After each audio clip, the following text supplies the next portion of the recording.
Hi everyone, welcome to An Hour with LawSikho. This is Ramanuj, and with me I have today Hamsini, Justice Mukta Gupta at Delhi High Court. And we will be hearing that we basically try to find out today from her how basically doing a judicial clerkship can help your career. What kind of experience do you get while you're doing judicial clerkship?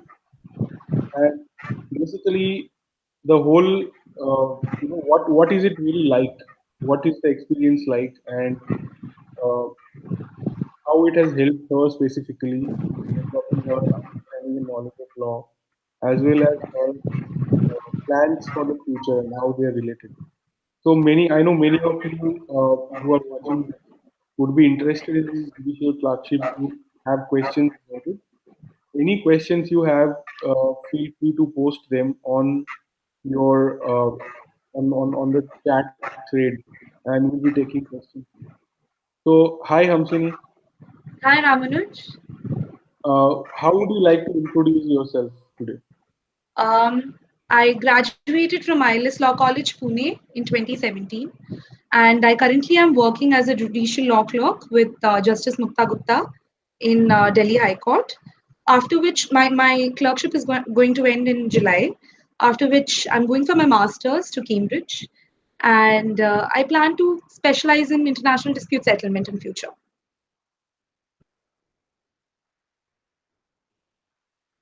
So that's great. Thank you so much. What what made you really opt for law? Like why did you choose a career? I mean, it's a very common question, but I think it I understand. tells a lot of As person when you actually explain that. Yes, funnily, I think my interest in law stemmed from my 10th standard because I was extremely sure about taking law back then. And it was essentially because I was interested in humanities and allied areas of study. And especially in my 11th and 12th, subjects like political science added on and further affirmed my interest in this area, owing to classroom debates and discussions over policy, government, state, society, etc. And I personally felt that if I were to contribute to the society in any manner, I would like to be a lawyer. um, so yeah, pretty much that. But after entering the law school, I completely was lost as into what to do and how to go about law as a career option. Because being a first generation lawyer, I faced the obvious dilemma as in what to opt. Should I get into corporate law or should I get into policy making or litigation? So I ended up trying everything. In the end, I just ended up trying everything, Which law school especially, did you go to? pardon? Which law school did you go to? I went to ILS Law College, Pune. Pune. So how was it like to attend ILS? It was brilliant. I think ILS gave me that space and time to figure out what I want instead of imposing the assignments and subjects and all that all of a sudden over me. And I think one good part about ILS is the lectures were the duration of college was pretty short, which gave us a lot of time to figure out and explore other areas, be it in law or be it in other subject areas which, surround law. So that gave me a lot of space to do things like, like I mooted a lot throughout my law school. I wrote papers. I organized competitions in college, like the negotiation challenge. I was a part of the human rights cell, and I also worked for Teach for India for a year as the campus leader for Pune.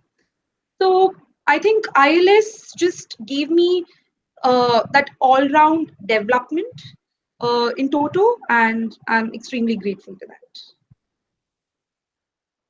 Fantastic. So why don't you tell us a little more about why you made the choice of going for a judicial clerkship?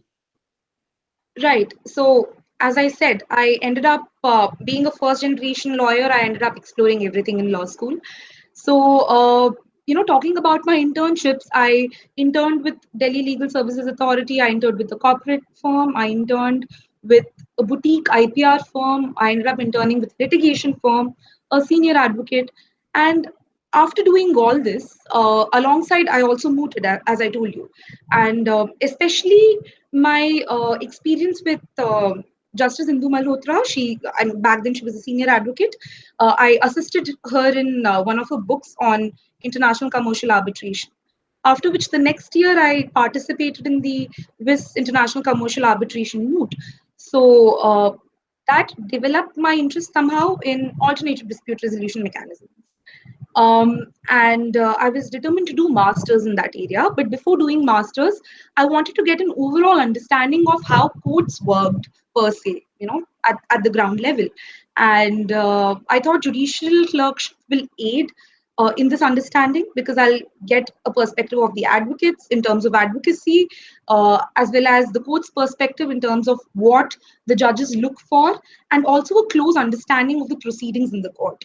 So I chose judicial clerkship before taking up my master's. And I'm extremely glad that it actually helped and I got what I sought for. So, yeah. So why not work in law firms? Why choose to go for a judicial clerkship? Right? You have been interning in several law firms. So Right. perhaps, why not? Don't you like? Didn't you have a question at some point that I can join a law firm? Why not do that instead Of of? course, that was always there on the cards, Ramanuj. And the reason being, primarily, I never did a judicial internship. And I did work with lawyers. So I have a basic, because firstly, I knew that I'll be going for my master's in a year. And that was something I was very sure of. Also, I worked with lawyers and I worked with law firms before. So I had a fair understanding, a brief understanding of how it works. How to draft, how lawyers argue, what do they want when we research for them, etc., etc. But I never did a judicial internship. So I wanted to do a judicial clerkship to get an overall understanding, as I mentioned before, to see what the judges want, because it's a proper culmination of bar and bench, and you get to see how to go about it. Like, apart from basic research from lawyers' point of view, you would also have an understanding of how judges would look into that particular issue, and what would they seek for out of your arguments, and what points of law would they want out of your arguments. So it's just to get an understanding, because I already had a brief understanding of what other areas were. Okay. So basically, when you go for when you decided that okay, this is what I am going to do, I'm going to actually work with a judge for a year as a clerk. What steps did you take? Like, how did you go about actually landing a clerkship? What's the process like? Right. The process is pretty simple. You have to just go submit your application with the registry, or else if you know someone who's already clerking in the High Court or the Supreme Court, you can give your CV or application to that particular person, who will forward it to the private secretary of the judge. So whenever the vacancy arises, they can just forward it to the judge. So with me, what happened was, I did submit to the registry, but I didn't get a reply from the registry. However, on our college's ILS careers Facebook page, there was a notification for vacancy, and that is how I approached that particular law clerk, and I forwarded my CV, and that is how I got through. Apart from that, well, in High Court, sadly, you do not have an exam or an interview. Uh, Unlike the Supreme Court, in Supreme Court, you have two law clerks. One is chosen through the exam, that is the exam that is conducted somewhere in April, and otherwise, you again submit to the registry and then you take up, or you develop networks.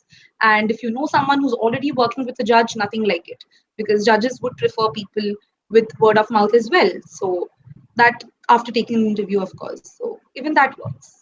So, recommendation from somebody who has already clerked with the judge is great. That's what you said. Yes, yes, of course it is.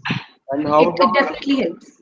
do judges recommend if you have, let's say, you have one strategy I'm thinking of, if I want to work with a high court judge as a clerk, and a Right. district court judge recommends me, Will that Right. work? It of course will work. So something like that can also work. Yes, yes. If a lawyer recommends, if you worked with a lawyer and he's impressed, he or she is impressed with your work, and if you approach them to recommend you to a particular judge, even that's fine. It's completely all right. Okay. So basically, ideally, somebody should start preparing for this, or because getting it through the registry is uncertain completely, it seems. It's completely uncertain. I agree. And there are I two. think networking is the key, Ramanuj. To this, I think the best way to go about it is through networking also. And you need to be extremely vigilant with respect to what the vacancies are. You need to follow all these. I mean, at least for students in ILS, I would say keep a check on the Facebook page. And I'm assuming other colleges also have the placement cells and Facebook career pages and all that. So you keep getting notifications. And this network is, in fact, the network of law researchers itself is quite huge. So when they keep posting things on their respective college sites or WhatsApp groups or something or the other, I think you just need to network and be more vigilant if you are certain that you would want to I think in get a into it. way, ILS is a fantastic place in terms of you have a great alumni, a large alumni who is Right, already doing these things. So it's right. like it sort of helps in that way if you're at ILS to get a judicial clerkship maybe a little easier because you have that network in I place sort. understand. But let's say somebody is from a new law college where they don't have such a network, they don't have any seniors who are already clerking. Right. In that case, do you think how should they go about it? I think recommendation would be the best possible way in that case. See, recommendation is one of the possibilities, but if you don't have anyone to recommend, then what? Well, over here I have an instance to mention. One of the students from law fac, he approached us. He just because see, we guys are very approachable. We're there in the court all the time, even after the court rises, right? So he approached us and he was like, "Listen, I would want to clerk with ma'am, and what is the procedure?" So we asked him for his CV and we passed it on to sir, our the private secretary, and he passed it on to ma'am, and ma'am took an interview and at least took him on an internship and assisted him accordingly. So I think you guys should not, shy away from approaching a law clerk in the High Court. I feel you should just go walk up to any court if you want to specifically work with one particular judge. I think you should just go to their law researcher they are because law researchers are very easily approachable. Just go talk to them, ask them how the work experience is how the work experience is, and if you feel you can fit in that atmosphere, and if you are okay with that particular roster and that kind of work culture, well and good. You can just go hand over your CV to the law researcher, and he or she will do the needful by giving it to the boss or the private secretary. So apart from recommendations, I think you should also do this. Like, don't shy away from approaching the current law researcher, even if you don't know him or her. I think that's a great advice. I mean, that's Yeah. a fantastic insight. So, how do you say, one should prepare for a judicial clerkship? Like, I'm sure it's a demanding job, and we'll hear more about that soon from you. But let's say you have, say I have 3 months, or in the next 6 months, I'm going to do a judicial clerkship. I'm planning to do that. Apart Right. from landing the clerkship itself, how else can I prepare for it?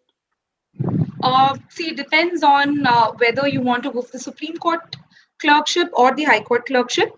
If it's the Supreme Court clerkship, then the best way to go about is start now, like start preparing for the exam.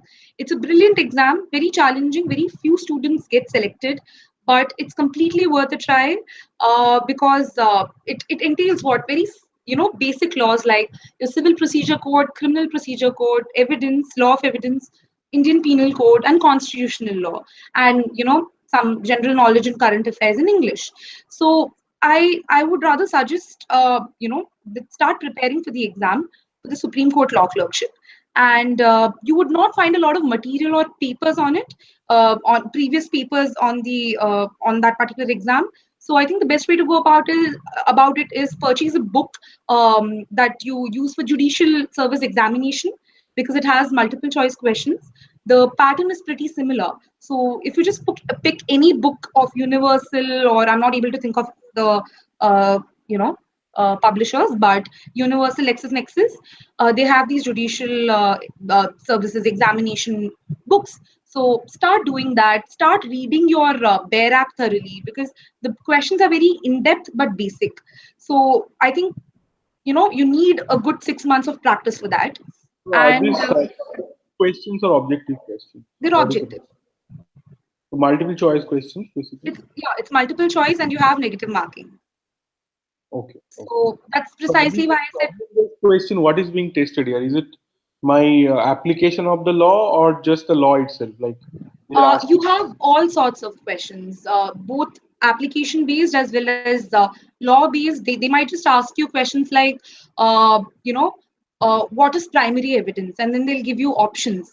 Or what is, this particular, which of the following case laws pertain to Section 300 of IPC? So, uh, this is one way of going about it. You also have application based questions, but they comparatively they're lesser. Precisely why I'm saying you need to be more thorough with your Bear Act and basic case laws, and just pick up a commentary, a small commentary, and start reading it. Uh, More or less, you'll be able to cover most of it. Apart from that, you need to also brush up your general knowledge in current affairs. A fair share of the paper also has that. And you have basic English questions which you will sail through, anyone would. And apart from that, yeah, pretty much this. And moreover, if you pick up a book of the Judicial Services Examination, you'll get a great idea about what kind of questions will be there in the examination. So I think just be determined and focused. And if you do this over a period of 4 to 5 months, you'll be able to crack the examination. And this is one way of going about it. Sounds like a pretty easy exam, but the way you were describing it. But since so few people are getting selected, Yeah. so what is like if it is easy, everybody does good in that exam. So how do you No, it cover? isn't easy. I'm not saying it's easy. I think it needs a lot of preparation. It's just that most of us who did take the examination, we didn't prepare as well as what I felt. It's just not basic logic or aptitude of law that is required. You need to know specifications in law. Like for example, number of days that are required to file an appeal. So very basic questions, and when you see the options, it's pretty confusing for anyone who has just graduated or who hasn't even given the exams till now. And because considering that we have questions in our exam pertaining to like writing long answers, or something that we generally cram and throw on the paper, this is something challenging because it requires a lot of remembering. You need to know the Bear Act thoroughly, and for which you need to prepare a lot, because the options are not as easy. Although the question looks very basic to you, the options are not very easy. Plus, you have negative marking. So, like considering all this, it's not that easy to crack. So, barely 20 to 25 people are able to crack. So, I think if someone prepares diligently for, a good 6 months or so, I think it's pretty much doable, is what I felt out of my experience. Um, uh, that is one way of going about it. Otherwise, yeah, you can just apply to the registry, and yeah, that's the other process, because in high court you do not have any other, sadly you do not have any interviews or any other standard procedure that is followed by the judges. So I wish high court also inculcates this approach of conducting an examination and interviews. So does all the other high courts, from Delhi High Court, of course, there are other high courts, do they also have clerkship, or why Yes, didn't you apply to High I Court? belong to Delhi. A simple answer would be I belong to Delhi, and I would want to. My parents stay here, so I really didn't think of any other place. But yes, other um, courts also have judicial clerkships, but I don't know how dynamic they are, to be very frank, because I have friends in Bombay who said that it's not a norm over there. Like, there's a proper standard procedure that is followed over here. Like, you have proper law researchers. Every judge has 2 to 3 law researchers in Delhi. But I'm not really sure about Bombay if they have a proper norm and standard in taking law researchers and paying them. I think they don't get paid or something, and it's up to the judge if they want to take a law researcher or not. Here in Delhi, all the judges do have a law researcher, and all the law researchers are on the roll. So that is one added advantage. Apart from that, Hyderabad High Court just started, uh, the Judicial Clerkship program this year in 2018 January. So when they are picking up. So I think judicial law clerkship is a very American culture, and I'm glad that it is picking up because it's a symbiotic relationship in the end. The judges and the students both, I mean, and the lawyers or the law researchers, both of them gain through it. So I think it's a very brilliant exercise both for the judges and the law clerks. So I think it should be inculcated in other high courts as well very soon. Great. So I think that's a matter of time it will start happening because it's working Yes, so it's picking up. So So what would you say is, like how much do you get paid if you are a law researcher or a law clerk with a judge? okay, all right. In High Court, it is 35,000 currently.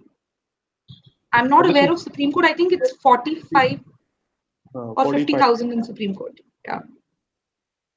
So tell us more about like what is it like? What work do you do as a law clerk? Okay.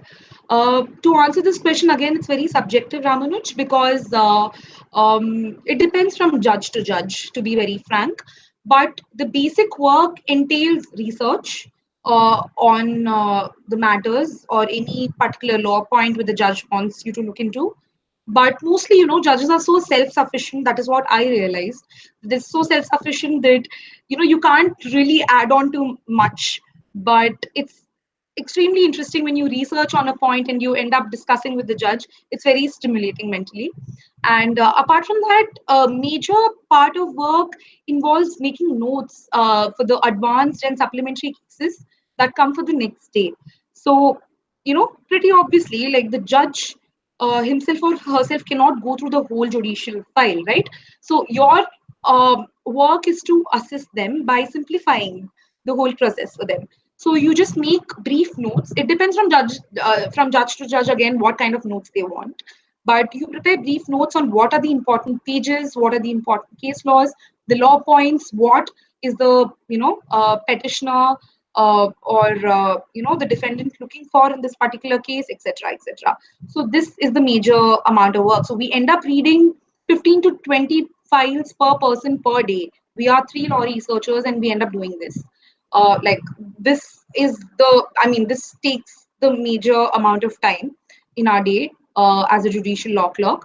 Apart from that, you discuss opinions and you draft an opinion. You also make case notes when required, and yeah, pretty much this. But again, as I said, it depends from judge to judge. So it can depend completely on that particular judge. What other work may a different judge give apart from reading the files and preparing? Um, Researching, especially if they're drafting a particular subject, particular judgment, they might ask you to research on that, like case laws and law points in order to inculcate in the judgment or to include in the judgment. And it can also involve a lot of administrative work, like filing the judicial file, like marking the judicial file and making it easy for them to work. I mean to read and. See, majorly it's research and writing opinions and like preparing notes and briefing. Like okay, so my judge, I do not give oral briefing to my judge, but there are judges in the High Court. Like I know of 3 to 4 judges who prefer taking oral briefing. So it's just not making notes out of the file, but you have to go and explain the whole case to them. It's like you're briefing a senior advocate. I think that is also a very that's also an enriching experience because you'll understand how to brief and you'll know what to look for in that particular file, what to focus on, and how to like brief the judge or brief, like in a crisp and clear manner, and you'll understand what the judge is looking for. So I think that again is a very brilliant method that certain judges adopt, because that also boosts your confidence and you would be better equipped to brief your seniors tomorrow when you would want to litigate. So yeah. Okay. That's really valuable. How about getting to write judgments? Do you ever get to write any judgments? No, at least my judge doesn't. I mean, she's strictly against it. She doesn't let us touch the judgments. We research, or definitely we research on certain points. She discusses definitely and asks for our opinion, and she says, "Okay, you've seen the final arguments today. So what do you think? And this is what I think. But what do you think? Because you also did research on it." So yeah, we do have a lot of meaningful discussions, and which is extremely interesting. But no, she doesn't let us touch the draft. She dictates the judgment on her own. But there are judges who do that, right? The judges who Well, come. maybe, maybe not. I mean, I personally am not aware of any of my law researcher friends who've mentioned that they, draft the judgments. I think each one of us assists No, in you don't get to judgment write writing. the whole judgment, but sometimes there are parts that you write or something Yeah, you. of course. Like maybe the facts, maybe you just like ease it out for the judge by writing the facts, or the basic arguments from both the sides. And the operative part of the judgment is obviously left to the judge. But yeah, I mean, maybe it is done. Like basic the structure remains pretty same, because every judge has his or her own structure which they follow. Especially like for example in original civil jurisdiction, if you were to draft an order for injunction, there's a particular format that every judge follows, right? So you can ease it out for the judge by maybe drafting the facts of the case, and the operative part of the order of injunction can be left for the judge. Similarly, in criminal jurisdiction, you have bail matters or parole, those really standard matters that you get, like petitions for protection. So yeah.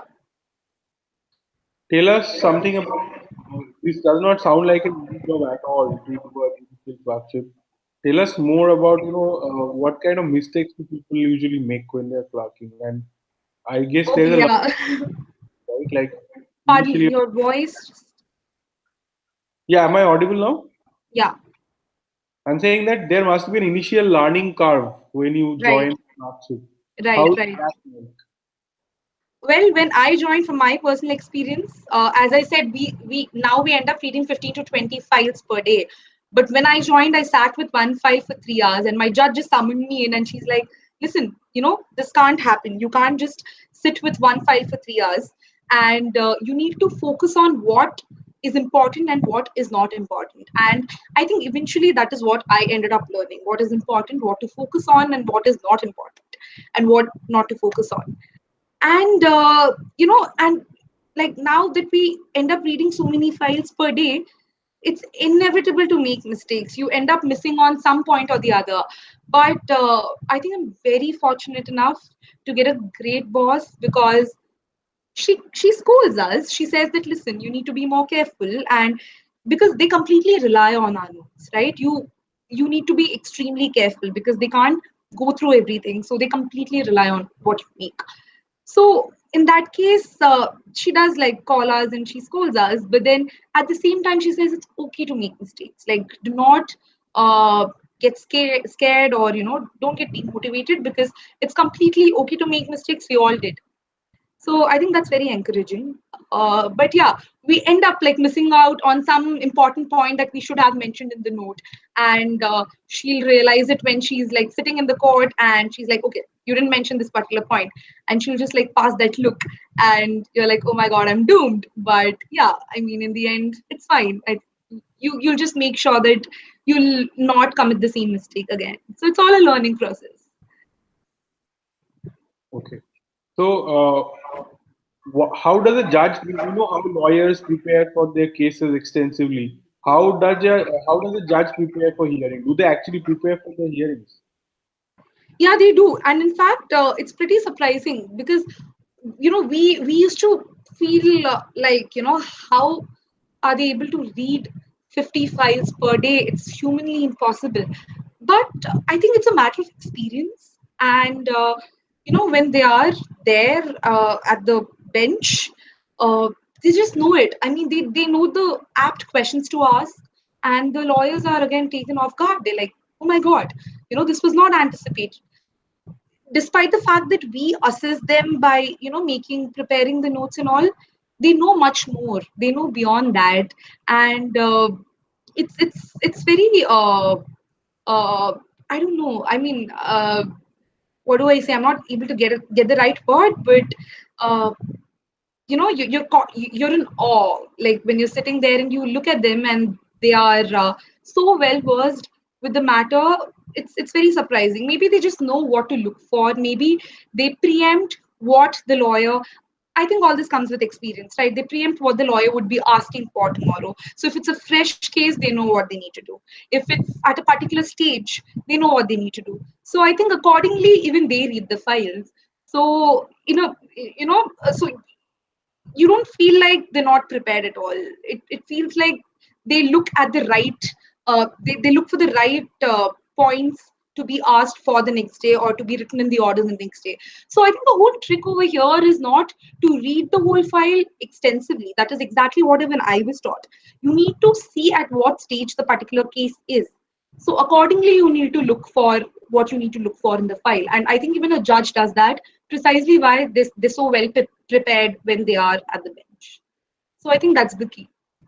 Instead of reading the whole thing as a whole, you need to know what to look for. Very interesting. So yeah, I mean, I can understand what you're saying. It's like with experience, they already have seen many cases like that, so they can, Right, the little difference they can easily pick up and understand. right. And I think that the same thing applies to lawyers also. So one thing I learned out of the clerkship is how not to argue, because you're there in the court for 8 hours throughout, and you see the judge and you see the lawyers also, and like there are basic advocacy skills that you pick up while just sitting there like for a year for 8 hours daily. So these are some basic points, like how to address a particular issue briefly or in a crisp manner, because the judges don't have time when the board is so full with 90 to 100 cases. Sometimes they don't have time to sit and listen to every single argument you make. So you need to know how to argue, what to make out of the whole thing, and what to focus on and what not to focus on. So the experience part, yes, I completely understand from a judge's point of view, but also from a lawyer's point of view, you need to know what to argue. I think that's the catch in the whole situation, and how not to waste the time of the court. I think that's very important. Got it. So you have seen a lot of files, you have seen a lot of drafting, you have seen a lot of lawyers arguing. How does that help you to shape up as a lawyer when you see so much of it sitting in the court and even Right.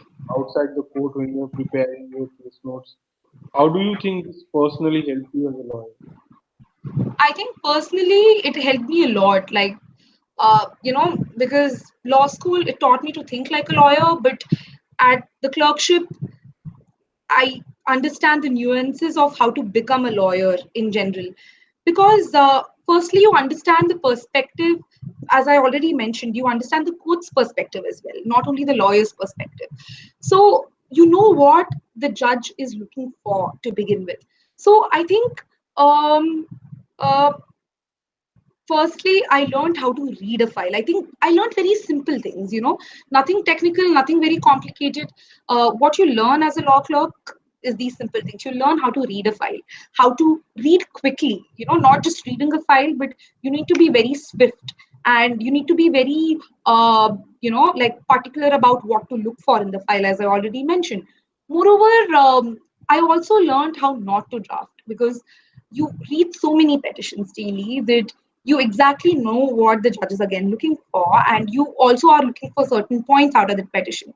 And most of the times these petitions are so lengthy and unnecessarily repetitive that you know how to go about drafting, at least how to include those basic points. Most of the times, I realize that lawyers miss out on the basic points. due to which what happens is the next day the court, the judge will just end up wasting more time asking them questions with respect to so and so, that okay, explain me this, explain me that. So instead, I think you should just be very clear with your drafting. And by reading so many petitions, that is one thing that I learned, how to go about drafting and what all to include and what not to include. And thirdly, as I mentioned, advocacy. I feel it's extremely important that, especially during your final arguments, that you have a lot of content in what you talk. Because most of the time, what happens is the arguments are very procedural. Like you come to take an adjournment, or something or the other, nothing much happens. So yeah, but especially when it comes to final arguments, that is where your actual uh, advocacy skills are tested. And like, I think you need a lot of content, and that is what differentiates a good lawyer from an okay lawyer. So apart from just like arguing on facts and just quoting normal precedents, what I personally have noticed and observed in my due course of clerkship was that good lawyers, they know how to differentiate and dissect a particular judgment, and give their own opinion, like, to the court. And when it's, I think, as I mentioned, it's a very enriching experience, because you need to know how to go about, like, quoting judgments or arguing a particular thing, and how to convince a particular on a particular law point, and how to dissect certain opinions and given your own opinions. And in a way, you're contributing to the whole lawmaking process, like that, right? You're adding on to it. So I think those are the key ingredients in a good lawyer. So these are the basic things that you learn. And how did it help me? Well, I think just by witnessing the court proceedings and witnessing various lawyers, it somehow subconsciously helped me, like, in by not just reading the files, but also by, like, seeing them argue. I think it gave me a lot of insight into how to go about the whole thing, and subconsciously, I know somewhere it did help me. So tomorrow, I think I am, like, I wouldn't say well equipped, well, because I think law is all about experience, to be very frank. But I at least know that, okay, a judge wants so and so out of so and so. So I wouldn't be as lost as I would have been had I, just stepped into litigation as soon as I finished law school. So, since we are talking about learnings, what are the 5 things you would say that you have really learned, the biggest learnings of your clerking experience? I think the answer I would be think the answer would be just a sec, my voice is getting echoed. just a sec.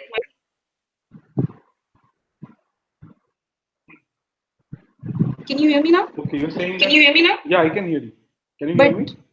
but I'm able to hear my own I'm voice. able to hear my own voice. Okay, fine. So what I'll do is that I will ask you the question and then I'll switch off my microphone. That may reduce the chance of any echoing.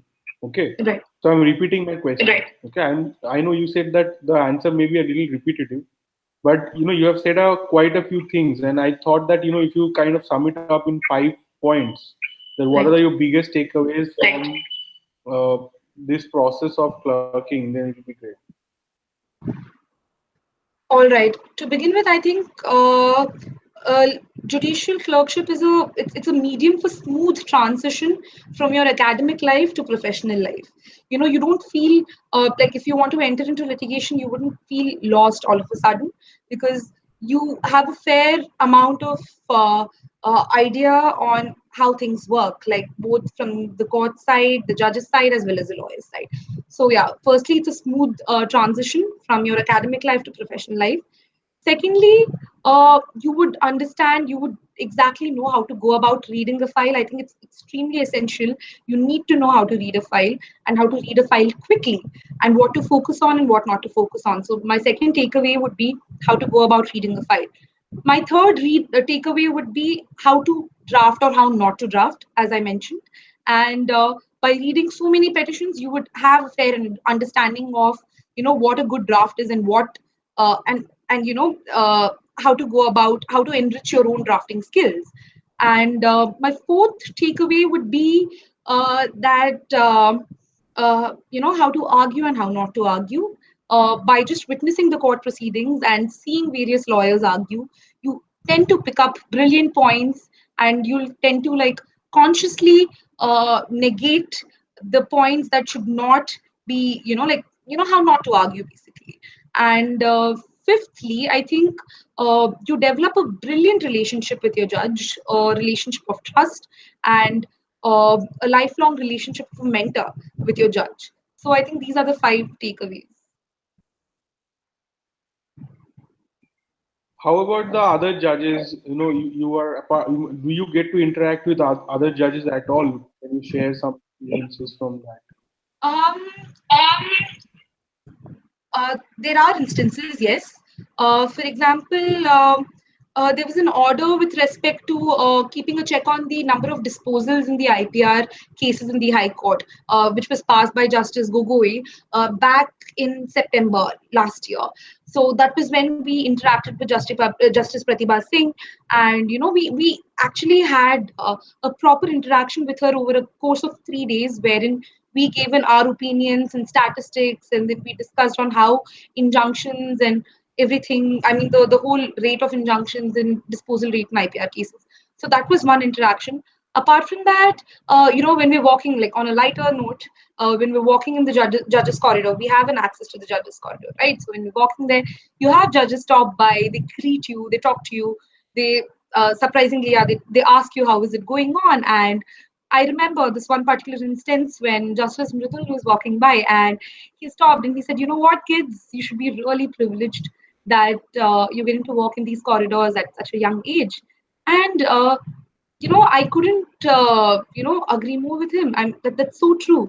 Like I think it's such a privileged position to be in, assisting a judge, and being able to talk to a judge, to any other judge for that matter. So yeah, there are interactions. If for example, you also have these what do you say, they appoint, like a lot of judges appoint local commissioners on the original civil side, right? So if you are you can obviously go give your name. You being an advocate, you can obviously go as a local commissioner for a particular matter. So you can go hand over your name to the court master, and if you get appointed, yeah, sometimes the judge calls you and talks to you about it. They're like, okay, how was the experience? So that happened with me. I don't know if all the judges do that, but yes. So there are interactions. You end up meeting and talking to them. Okay. So, we have a few questions that we have been getting Right. from a lot of different people. So let's take a few of those questions. So we have a question from Lavish Jain, who's asking, can you advise a little about short-term judicial clerkships? So are there any short-term judicial clerkships? Yes, Lavish, yes, there are. Lavish, there are. Lavish, can you switch off the mic? So there are short-term judicial clerkships. I'm not very aware of how it works in Supreme Court, but at least in High Court, the clerkship period, see, it's a contract, right? So it spans from 3 months to 4 years. So if you want to do a short-term clerkship, ideally a 3 months clerkship can work. So it depends from judge to judge again if they are willing to take someone on a short-term basis. But a 3 months short-term clerkship is optimal, which can also stretch to 6 months and then 1 year. So that is how it is That is how it is spaced out. spaced out. Okay, I'll be guessing that judges will not be too happy to take, very short term, like 1 month or 2 month clerks, because it is also difficult for them to train the clerk or train the intern and repeatedly change. So it is not probably that great for them, right? Exactly. Exactly. As I mentioned, As I mentioned, it's a it's a relationship of trust between you and the judge, because matters are confidential and they need to be extremely careful about everything that they do, right? So I personally feel it at least takes 2 months for a judge to get comfortable with you. So I don't know how much of a help would a short-term clerkship be, because there are interns also who come for 2 months to 3 months.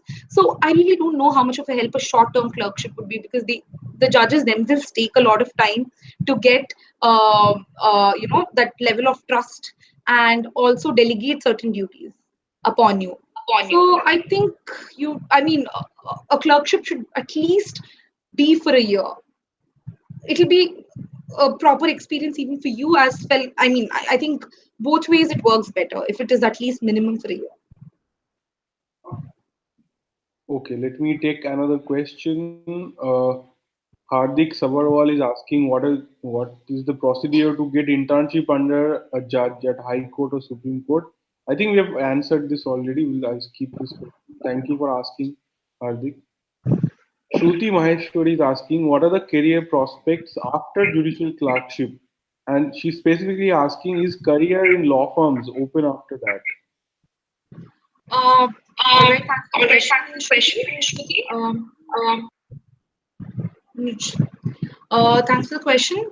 Yes, I think, as I mentioned, there are a lot of benefits that accrue out of a clerkship, right? So I think it's not only helpful with respect to litigation, but also with respect to, yeah, working in law firms and all. Yes, it will totally help you, because you learn how to research, you learn how to, as I said, look for the right amount, look for the right points in a file, and how to go about drafting. So I think law firm work also entails all this. So if it is a litigation law firm, yes, it will completely help you.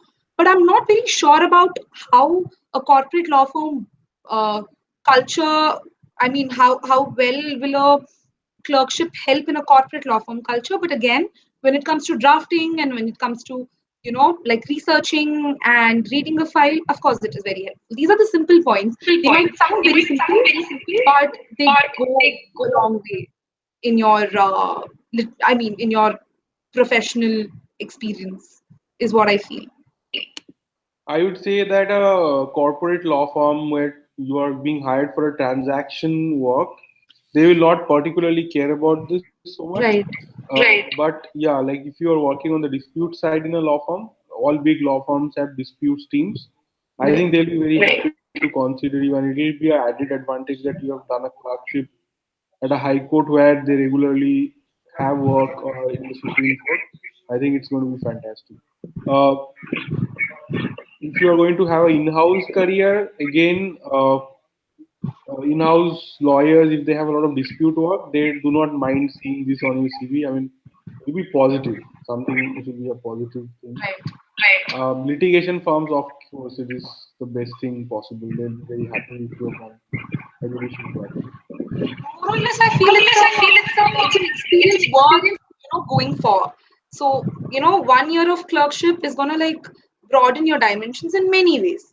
So I think, be it corporate firm or a litigation firm that you want to take up later on, or you want to join a council, no matter what, I think, as I said, it provides a proper cushion period between your law school and your transition to your professional work. So it's I think it just broadens your dimension. So I think it's completely all right to go for it irrespective of that. You end up learning a End lot. up learning a lot. Absolutely, and I think it's about if you have decided that or you are seriously considering going into litigation, this is invaluable training, and you should look at it from a training point of view rather than just an embellishment of your CV. Because in the end of the day, how good a lawyer you are, that is a function of how you have been trained so far, and the things that the skills you have learned. From that perspective, I will say, Shruti, that if you are interested in training yourself into the dispute side of the practice, if you are interested in being a litigator in the future, or even without that, simply as a great training experience, I think judicial clerkship is worth considering. Take the next Yes. question. What is the duration of judicial clerkship? I think we've discussed this in detail. Ramamurthy Kumar Raja is saying, highly useful, man. This is a compliment for you. Thank you, Ramamurthy. Vikas is asking, how was your interview for judicial clerkship? What questions were asked? I think this is a relevant question. Okay. Okay. When I had my interview with my boss, it was very simple. It was nothing technical. I think this is what I've heard, not only with respect to my boss, but other judges as well. They don't ask you or shoot you with technical questions mostly. They just want to know you. They would want to know whether you're okay. Will you fit in the work environment? So some judges, they have long working hours. Sometimes they work till 9. So when I was interning with Justice, like I had a brief internship period with Justice Manmohan before. Like it was a very brief period before joining Justice Mukta Gupta. So during that time, the one question he asked me was, "Are you okay with staying in the office till 9 o'clock or 9:30, and on Saturdays you'll have to work till 10:30, 11?" So they just want to know if you fit in the whole work environment, and I think that is important. Apart from that, I do not think they ask any technical questions, at least at the High Court level. But again, I'm not very sure of the Supreme Court clerkship because I did not clear the exam. After clearing the Supreme Court exam, you do have a panel of 3 judges taking the interview. So I'm assuming that would get technical. So I think a Supreme Court law clerk who already cleared the exam would be in a better position to answer that. But otherwise, in High Court, as far as I know, to my limited knowledge, it's not technical. It's very simple. I mean, they just would want to know you more as a person.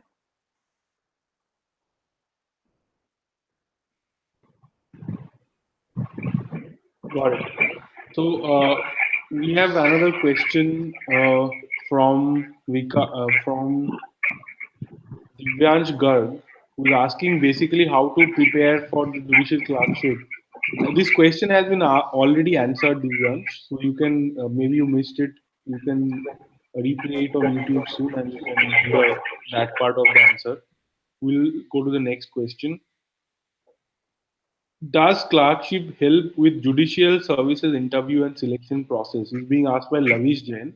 He's asking if I do a clerkship, will it help with my me to get a judicial when I if I appear in judicial services selection?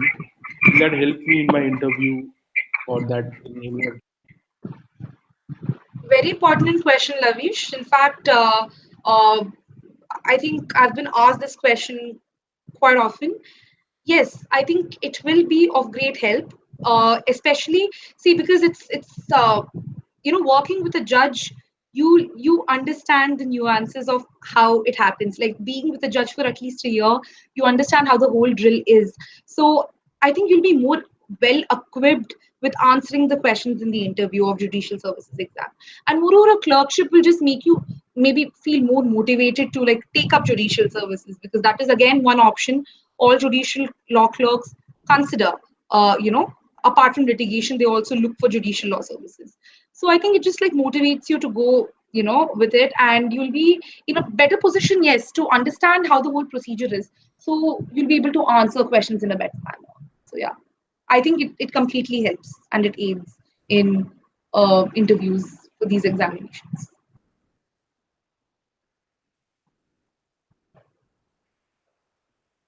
next question we have from Divyansh again. Divyansh Garg is asking, do lower courts in Delhi also offer judicial clerkships? I think this is a very important question. How about clerking with a lower court judge? Right. Uh, Again, great question. Yes, I think lower courts also take judicial law clerks, but I'm extremely sorry. I'm not very sure if there's a proper set procedure again for taking judicial law clerks in the lower courts. But I'm aware that there are certain judges who take judicial law clerks.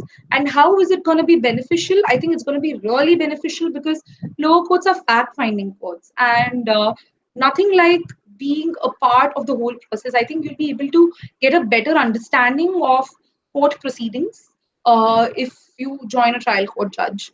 And okay, so in my personal experience, I was in the original civil jurisdiction for at least 3 months. That was my man's roster initially.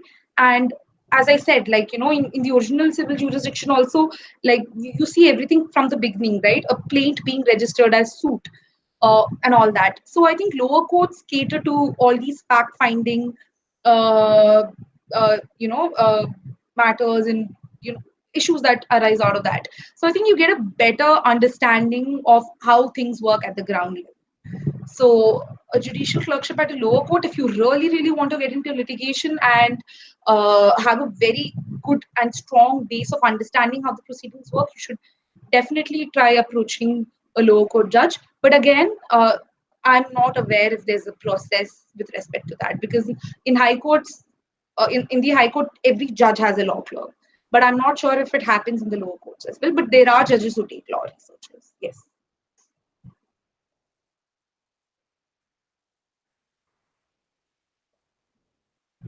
Okay, I think we are through with all the questions that we have been asked so far.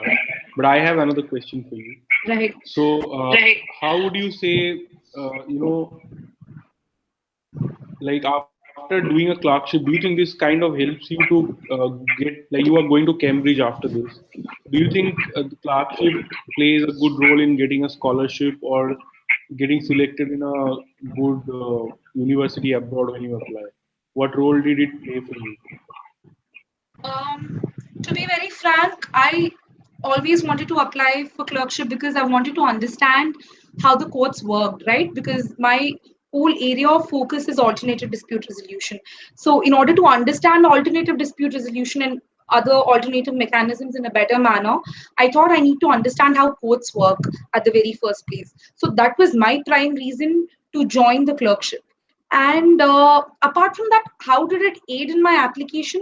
Yes, I think I was more convinced with respect to my subject area of focus for my LLM after doing the clerkship. So I think my SOP was even more convincing to myself. I don't know how it is to the SS, but to myself, I was even more convinced after doing the clerkship. So yes, it did help me in making my application. But another angle to applying for an LLM and judicial law clerkships is getting a letter of recommendation. And there are many judges who give a letter of recommendation. My boss doesn't give. So it depends. I think if a particular judge gives a letter of recommendation, it is of great help. Apart from an academic LOR from a professor from your college, if you have a professional LOR from your judge, I think it holds a lot of weightage. I don't know if it'll be, it's definitely advantageous, but I wouldn't say it was disadvantages because it didn't disadvantage my application or jeopardize my application in any manner by not getting an LOR from my judge. But yes, I think it can be advantageous if you get a letter of recommendation from your judge. And yeah, and moreover,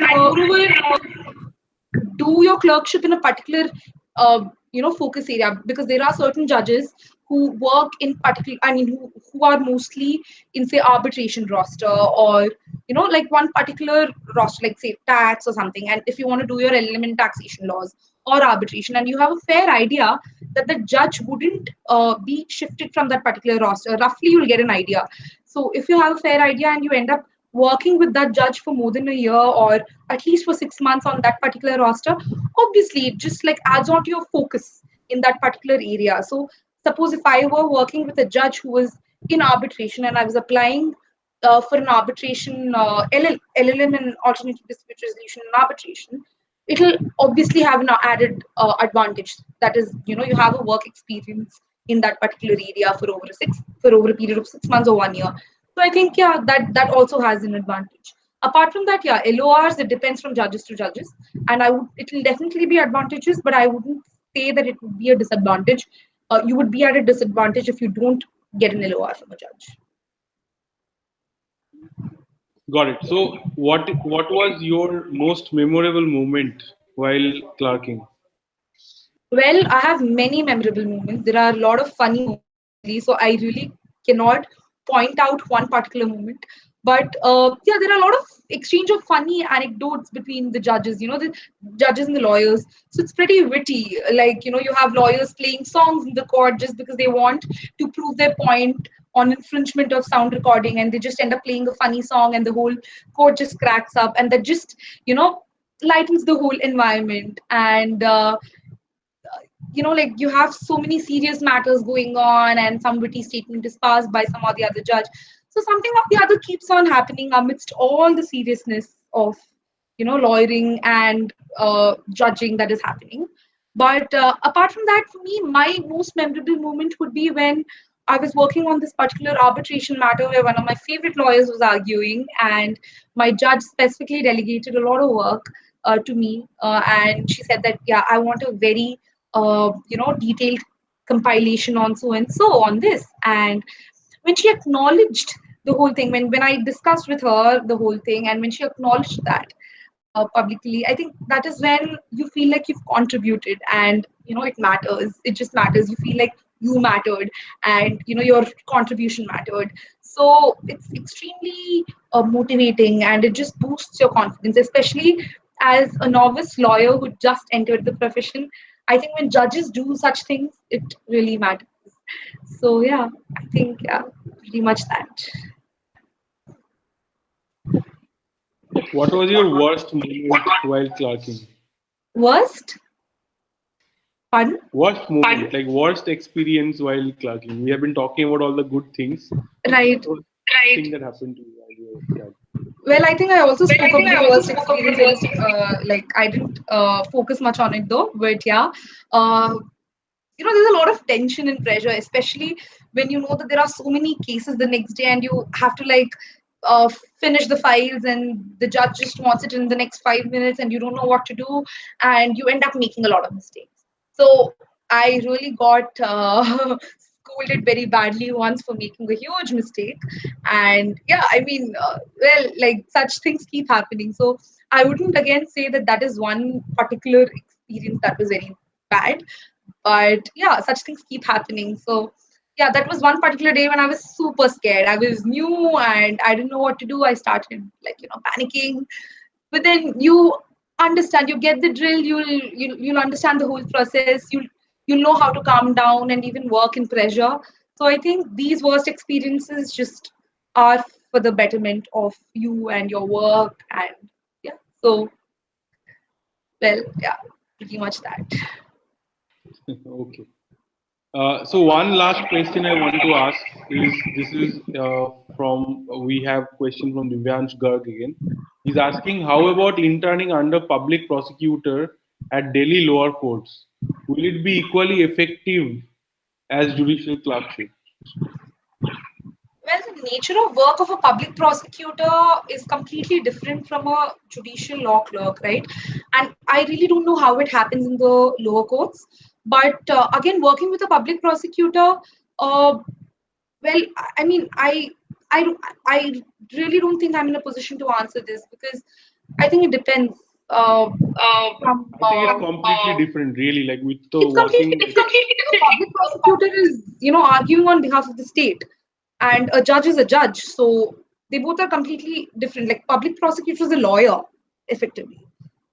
So, and I really don't know how it works in the lower court, because I never happened to get an opportunity to work in the lower court. So I wouldn't be able to like advise you on how it is in the lower court. But at least I see public prosecutors in my court, and it's like working with a lawyer. I think it entails research. I think it's like working with any other counsel, basically. So it's completely different from working as a judicial law. absolutely. I don't think that we can compare Yeah, you working can't. with a lawyer. So great. So we have already overshot our time by 3 minutes. Now, I think it was a very great discussion. We found out a lot about judicial clerkship from you, and you have shared forthcoming a lot of very interesting insights that I'm sure everybody who's watching this now and will watch this in the future will benefit from this. And thank you so much for sharing these insights. And we hope to have you back again here soon in It'll maybe be in my a few pleasure. months again when you are at Cambridge and you can share your experience in Cambridge with us as well. But for now, today, this is where we will end this. And thank you very much for giving us your and all the best for your career ahead. Thank you, Raman. Thank you for giving me this opportunity. It was great. It Thank was you. a pleasure for us to have you, and really, it's a great. We learned a lot today about judicial clerkship. I never got around to do one. I was never in so much interested in litigation. I was clearly going to work in a law firm, which I did. But I kind of while I'm listening to you, I can feel excitement of doing a clerkship, and I can imagine how it is like, perhaps. So thank you so much. It was great. We hope to have you back soon. All the best and take care. And everybody, good night. Thank you for watching. Thank you